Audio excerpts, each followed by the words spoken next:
Hi, it's Carolyn here. Before you start listening to this episode, I just wanted to let you know that I'm currently in Switzerland doing my very own and long overdue trip around the country. I'm visiting some of the most popular destinations in Switzerland, as well as a number of lesser known places. And I'm travelling around by both car and train. If you'd like to follow along with my Swiss travels to see where I am and what I'm doing, make sure you follow Holidays to Switzerland on Instagram. That's holidays2 Switzerland. Here I'll be sharing photos and reels as I go, and I'd love you to follow along. Now, settle back and enjoy this episode.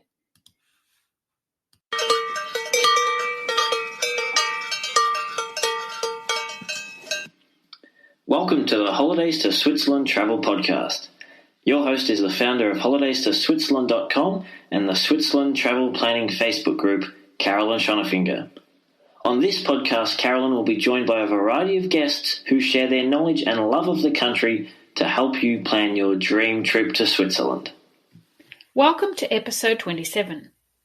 The city of Schaffhausen may be best known to non-Europeans for its proximity to the Rhine Falls, which are Europe's biggest waterfall. But there are plenty of other reasons for visiting this attractive city too. Schaffhausen has a rich history dating back to the Middle Ages, when it was an important trade city thanks to its position on the banks of the Rhine River. The prosperity of the city over the ensuing years has left the old town adorned with some beautiful buildings, many of which are decorated with frescoed facades and oriel windows, which were a real status symbol back in the day. I was lucky enough to visit Schaffhausen and the Rhine Falls very briefly a number of years ago, and I have really fond memories of the city. So much so that I was planning to return for a few days in 2020 and explore it even further. Unfortunately, that visit remains on hold for the time being. But if we can't visit ourselves at the moment, who could be better than to take us on a virtual tour of Schaffhausen, the Rhine Falls, and the nearby medieval town of Stein am Rhein than a local? Patricia Seif from Schaffhausen Tourism is my special guest today, and she is going to tell us all about this attractive part of Switzerland. Thank you for joining me today, Patricia. Hello. Lovely to have you here to learn more about Schaffhausen and the whole canton. Can you start by telling us a little bit about yourself, please? Yes, of course. Hi, my name is Patricia. I live in Schaffhausen and I work for the local tourist office, but I'm also a tour guide, showing the people around the lovely area. Originally, I'm from the eastern part of Switzerland, where I grew up in the valley of the Rhine in the canton of St. Gallen. Mm-hmm. As a former tourist person and a travel agent, I have traveled a lot in my whole life and I'm addicted to it and I just love tourism a lot. Yeah. I spent about 10 or more years of my life abroad. The last 8, I was in London, living in London. From where I moved straight to Schaffhausen. That would have been quite a big change. Yes, but a lovely change, I must admit. Yeah, good. And was there a particular reason that you decided to move to Schaffhausen? Oh, it was due to work, my husband's work. Okay. And yep. Schaffhausen is in a lovely distance for commuting to Zurich. So we thought it's a nice way to stay a bit outside in the country, but still have all the possibilities to go to Zurich and so on. Yeah, wonderful. So Schaffhausen Tourism is responsible not just for the city called Schaffhausen, but also the whole canton of that name. So can you tell those listeners who aren't familiar with Schaffhausen whereabouts in Switzerland it's located? Yes. Well, the canton of Schaffhausen is in the north of Switzerland. In fact, it's the northernmost canton of Switzerland, right by the borders of Germany. So, as an interesting matter of fact, we share more borders with Germany than we share with Switzerland. Around 80% are shared with the Germans rather than the Swiss. Okay, yeah, that's interesting. And what's the size of the canton? Is it very big, or is it one of the smaller ones? It's one of the smaller ones.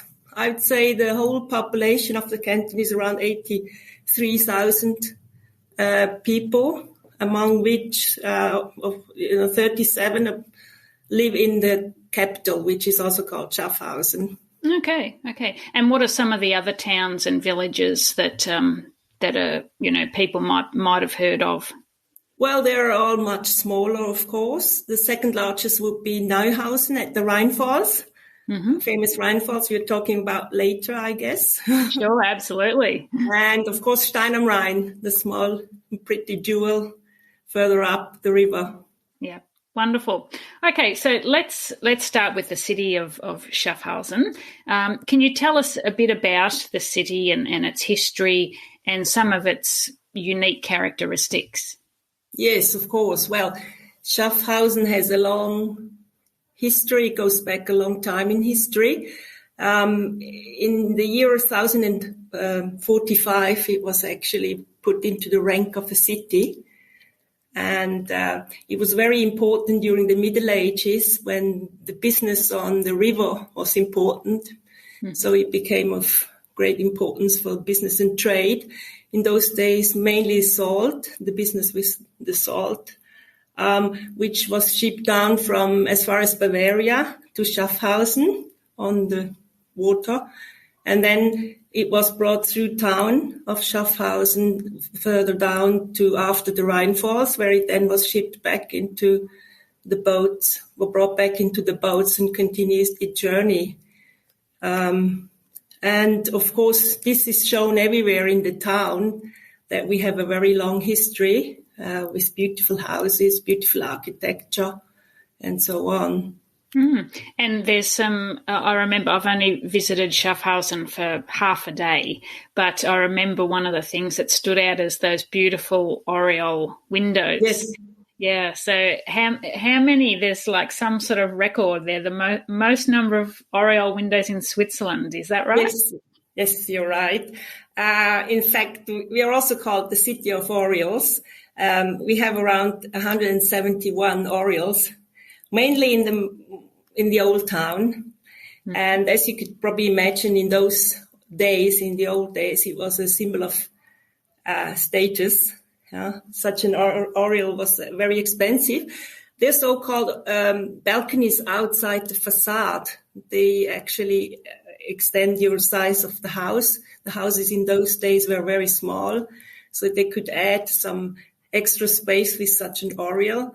Mm-hmm. And also it was prestige because such an extension could cost almost half of the house price. So they wanted to show up. And show off and obviously keep up with the Joneses. Yeah. And they're just decorated beautifully, aren't they? Some of them really are, yes. Yeah. And if you walk around the town, they're mainly in the center because it was also the way to see and not to be seen, of course, for the people sitting inside. Mm. Lovely. So what are some of the other highlights of Schaffhausen that someone visiting should be sure to check out? Well, it's certainly a very old, as I said, and pretty town. We have a very accessible old town. You can walk around within easy reach with everything. You don't need a car. In fact, it's car-free, most of it, which makes it rather more charming. Mm-hmm. I would say you'd start with the heart of town, the Fronbach Tower, where you find it was the old marketplace, and it is actually the heart of town. As I said, people meeting there. We have the Fronbach Tower at the end of the square, where you find a very interesting old clock dating back to the 16th century on top of the tower. It's a astronomical clock, mm-hmm. Which has about 10 different functions, and they still work up to now. Amazing. There's a fortress too, just on the edge of town, isn't there? You're right. It's the Munot. The fortress is on top of the hill. You can go up by stairs through the Vineyards, which is also very picturesque. From the top of the roof terrace of this fortress, dating back also to the 16th century, you have a beautiful, excellent view across the town, as well as the harbor area and the river. So it's worthwhile doing it, and most people go up there and enjoy. There's also the Monastery of All Saints, which I really like myself. It's a former monastery that is now open to the public, with some very pretty herbal gardens where you can go wander about and relax. And one of the oldest cloisters in Switzerland that belongs to that part is also very pretty, right in the middle of town. I do remember wandering through that herb garden. It was, very, very, very relaxing and beautiful. Now, are there some local specialties that people can only find in Schaffhausen?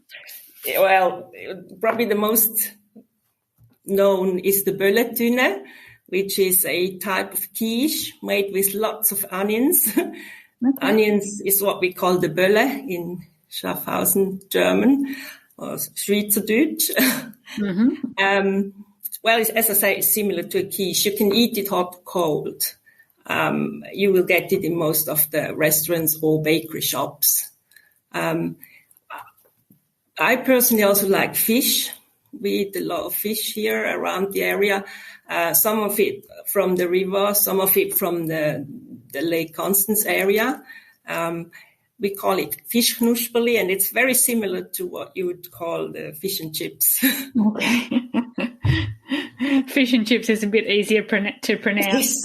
You can imagine. You better. Yeah. And what about, isn't there a kind of a biscuit or a cookie that's... Yes, one of the bakery shops has a very typical Schaffhauser, which is kind of a sweet biscuit filled with some, well, I guess hazelnut cream. It's called Schaffhauser, like the tongue, because it's the shape of a tongue. And it's really sweet and nice, and people usually buy it when they come here. Okay. It's a secret recipe, so you won't find it anywhere else, I guess. Oh, okay. A good souvenir then to buy. Now, you mentioned before the Rhine Falls, and I guess that's one of the main reasons that brings people to Schaffhausen. So what can you tell us about the falls, and why are they so well known? Well, I guess they're the largest waterfall in Europe, not in terms of size, but in terms of water quantity. So they, now, especially in the summer, they can reach up to 700,000 liters per second, which is a huge amount of water. So they're very, very impressive. Of course, you can visit them all year round. I also like the winter months when it's a bit more quiet down there in the area. And, they're still on, as I said. They're on 24/7 and 365 days a year. So you can visit them all day. I personally like the winter months because, as I say, it's more quiet, and also the water and the colors of the water is very different. Mm-hmm. It's all in pastel colors, so it's very beautiful. The summer months are more popular, of course, because there is a lot more water, and you can go there. They're accessible from two sides. We have the Schaffhausen side where you can arrive and have free access, and we have the other side, the Zurich side, where you would pay a small entrance fee to get there. But both sides are very impressive. They're easy to reach either from Schaffhausen town by train or bus. You're there within 15 minutes with a bus or public transport from the main station of Schaffhausen. Or you could even walk there by along the river, which is a very nice walk. It takes you around an hour and 15 minutes. It's a pleasant walk. We often recommend it to the people to walk one way and then maybe take the public transport back. Or you could arrive by car or motorbike. Many people arrive by motorbike in the summer, or even bikes, Yeah. Okay. And there's a boat that you can take out. When I visited Schaffhausen, I did go to the falls briefly, and I'm not sure which side we went from, but it's the side with Laufen Castle. It's the side with Schaffhausen. Schaffhausen. Yes. Yeah, okay. So that's the side that you can get a boat and go out to the big rock where the falls come over. Exactly. You can get the tickets down there there's a ticket office straight at the falls. You can get your ticket and choose the type of boat ride you want, either to the rock or around the basin, or with audio guides, whatever. Mm-hmm. Yeah, good. So there's plenty of choice. Yeah, but it's also nice just to walk around. There's a little round trip around the falls from one side to another across the bridge. And it's beautiful, as I said. There are many different angles to have a look at them. Yeah, good. Now, another much-loved destination in that canton is Stein am Rhein. It's quite a medieval town and also has some lovely facades. What else can you tell us about Stein am Rhein? Well, I think, as you said, it's a very old city. It has also a very long history. It has even more painted facades than Schaffhausen. I think the whole center is very pretty with all the different architectures, medieval architecture. Most of the area is also car-free, so you can stroll about and have a look at the houses, sit outside in one of the many cafes and have a glass of wine. So it's a lovely atmosphere. I would personally also recommend to visit the Monastery of St. George, St. Georgen. And my favorite is the Museum of Lindwurm, which is an old former mansion from the 19th century, where you can see how life went on in those days. Okay. And the town is quite famous for its Christmas market too, I believe. Yes, of course. And as I said, as it's nestled along the river, it's very pretty to sit by the water and look at the, boats go by. So it's a popular destination for a day trip from Schaffhausen. You can either reach it by boat or by car or by public transport, such as trains. Okay, so that was one of the other questions I was going to ask you is about, because obviously the Rhine goes through the canton and past Schaffhausen and Stein am Rhein. What are the opportunities for people to take boat trips and whereabouts can they go? Can they go further than those two towns? Yes, well, during the summer months and well into autumn, we have these leisure boats that run on a regular base from Schaffhausen to Stein am Rhein and even further up to Lake Constance. So you could also visit Lake Constance area during the same time.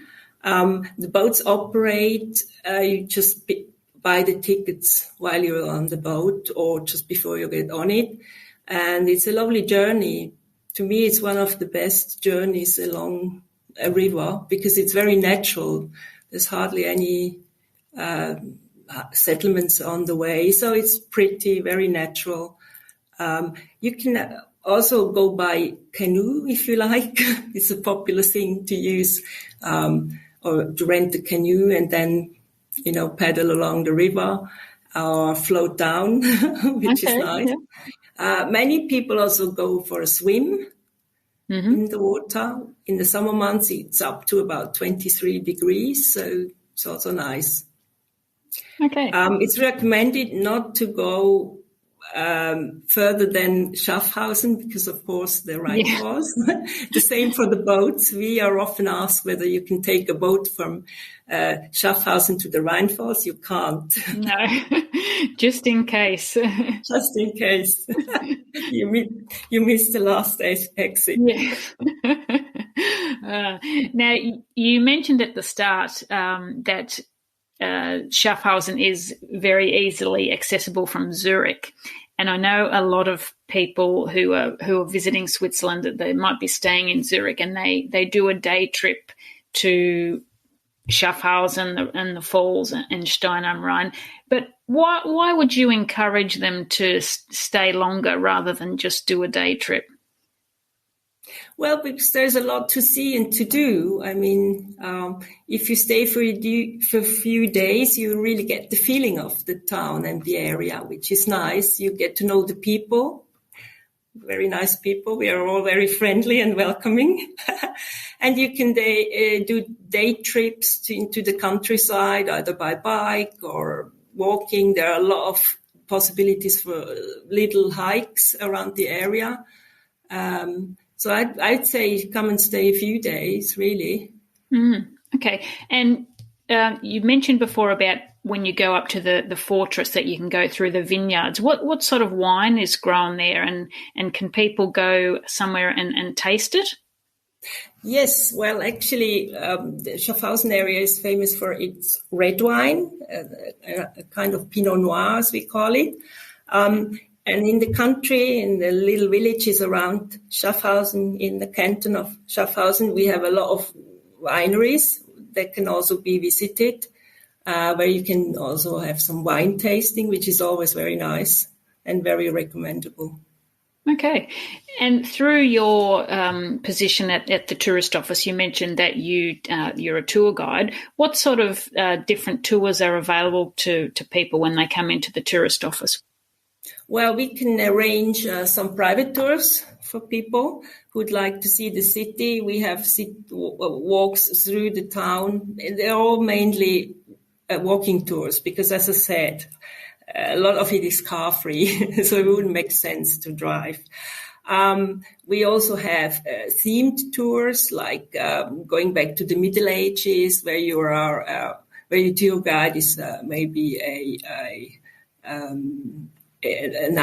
watchman, okay. Yeah. or whether you have a lady who explains you about when she was in charge of all the fountains of the town, things like that. So they are more themed tours. And we also have tours at the Rhine Falls. Some people want to know more about the history there and why they're there, etc., etc.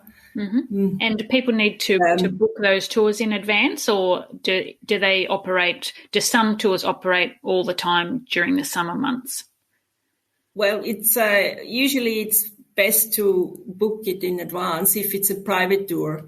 But during the summer months, we often have tours on a Saturday afternoon, actually at 2:00. We always have a city tour where you just can come and get the ticket from the office. All other tours is best to pre-book as a group. Yeah, okay. Now, before we finish up, are there any final tips or fun facts that you could share with us about Schaffhausen? Well, as I said, I would certainly recommend a dip into the water while you're here. And one of the really nice places where you could do that and be very safe is, for example, the Rhine, which is a old-fashioned lido. It's all made of wood and built on stilts. And it's more than 100 years old and has a lot of history. There you can actually swim in pools within the water of the Rhine. So it's very safe and nice, and you can have a drink or even a light meal there. So it's a nice atmosphere, and also to meet local people. It's good. I would certainly recommend that. And then, of course, I would also recommend to try the local wine, as I said before, as I mentioned. We have a lot of lovely places where you can have a glass of wine outside. Dining al fresco in the summer months is very popular, especially in the car-free zones where you can sit in a boulevard cafe and, enjoy the people and sit there. So these are my favorite things to do in the summer. Yeah, lovely. Very good. Now, where can people find out more about Schaffhausen and all the tourism? What's your website? We have a very good website, actually very interesting, which is Schaffhausenland. www.schaffhausenland.ch, or you look it better look it up again. And also do come and visit us at the various tourist offices, one in Schaffhausen main town, then there is one in Stein am Rhein, and another one at the falls, where we have a lot of information for you. Wonderful. We can give you some tips and hints, and we're happy to welcome you. Yeah, that's great. I think it's always good when you go to a new place to go straight to the tourist office and get the best tips straight from the mouths of the locals who know it so well. Wonderful. Well, thank you very much, Patricia. I'll put a link to the website that you mentioned in the show notes. Yes, do check it again. Yeah. Absolutely. No, I'm sure you got it right, but I will list that so people can click through and get more information, and hopefully they'll be heading to the tourist office soon to see you and get your tips. After listening to Patricia talk about Schaffhausenland, you really get a sense of her knowledge and her passion for the area. Isn't it wonderful to have such a passionate local assisting visitors when they come to the tourist office and taking them on guided tours of the city? My chat with Patricia had me reminiscing about my long ago trip, so I dug out some photos of my visit to Schaffhausen, and I tell you, I got the biggest surprise. There in my photos was the local tour guide who showed me around that day. Can you guess who it was? Yes, it was Patricia Seif. What an amazing coincidence. It just goes to show what a small world it is we live in, even though it may not feel like it in these COVID times. As Patricia said in the interview, don't just visit Schaffhausen on a day trip from Zurich. Stay a while longer and soak up the city's vibes, taste the local specialties and drink the local wine, and appreciate the beautiful scenery. And be sure to pop into the tourist office when you visit and say hi to Patricia and her colleagues. Before I go, I'd like to give a bit of a shout out to Judy B from the USA. Judy left a lovely review on Apple Podcasts. She said, "Love the podcast. I love that the information is clearly presented. I like the guests that are interviewed too. There is a lot of valuable information for anyone travelling to Switzerland. If you have any questions and post them on their Facebook page, they get right back to you. Thank you for all you do." Thanks, Judy. That's a lovely, lovely comment and lovely review. Appreciate that very much. If you too have enjoyed the podcast, we'd love it if you left a review also. It helps others to find the podcast so that they can benefit from all the tips and advice and information that we share in the podcast as well. Thanks again, and I look forward to chatting with you next time. Thank you so much for listening. For more great resources on planning a trip to Switzerland, make sure you visit holidaystoSwitzerland.com, where you'll find trip planning tips, destination guides, information on transport, including Swiss rail passes, and much more. You're also encouraged to join the Switzerland Travel Planning Group on Facebook, where you can ask questions and chat to other past and future travellers to Switzerland. You'll find show notes from today's episode at holidaystoSwitzerland.com/podcast, and be sure to subscribe to the Holidays to Switzerland Travel Podcast so you never miss an episode.